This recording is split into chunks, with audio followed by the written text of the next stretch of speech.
परेशान हो रहे हैं। क्या कह रहे हैं किसान और उनकी तरफ से क्या और बयान सामने आया?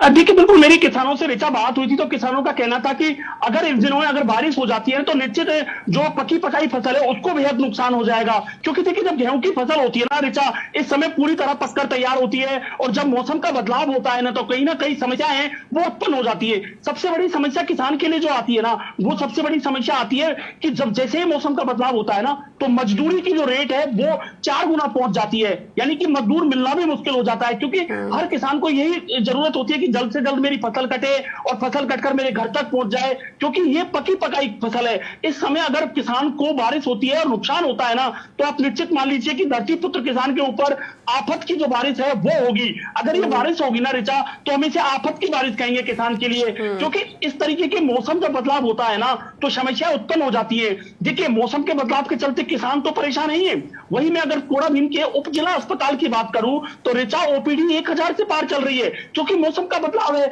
दिन में धूप पड़ती है, रात को गर्मी पड़ती है, लोग कूलर पंखों का सहारा लेना शुरू कर दिया है, जिससे कहीं ना कहीं खांसी जुकाम बुखार आदि के मरीज बहुत ज्यादा उप जिला अस्पताल में पहुंच रहे हैं। और निश्चित मौसम का जब बदलाव होता है ना, तो कहीं ना कहीं समस्याएं हैं वो लगातार बढ़ती ही जाती हैं। चाहे हम किसान की बात करें, और फिर मौसम विभाग ने अलर्ट कर रखा है 3 दिन। टोडा भीम नहीं, करौली अपितु पूरे राजस्थान के कई ऐसे बहुत जिले हैं जिनमें आंधी तूफान और बारिश का अलर्ट कर रखा है। और देखिए, आजकल किसान एक्टिव हो गया है, डिजिटल हो गया है, हर चीज अपने मोबाइल में समाचार हमारे माध्यमों से पता लग जाता है कि मौसम खराब हो रहा है। तो इस समय किसान अपने घरों में नहीं है, किसान अपने खेतों में है, और सुबह 6 बजे अपने खेतों में आ जाता है, गेहूं की कटाई करना शुरू कर देता है। क्योंकि पकी पकाई फसल पर अगर बारिश का बोझ पड़ता है ना, तो निश्चित उस धरती पुत्र के किसान पर माथे पर चिंता की लकीर देखना बेहद जरूरी है। और कहीं ना कहीं अब ठंडी हवाएं चल रही है ऋचा, जहां तापमान 40 डिग्री का था टोडा भीम में, वहां अब तापमान लुढ़क कर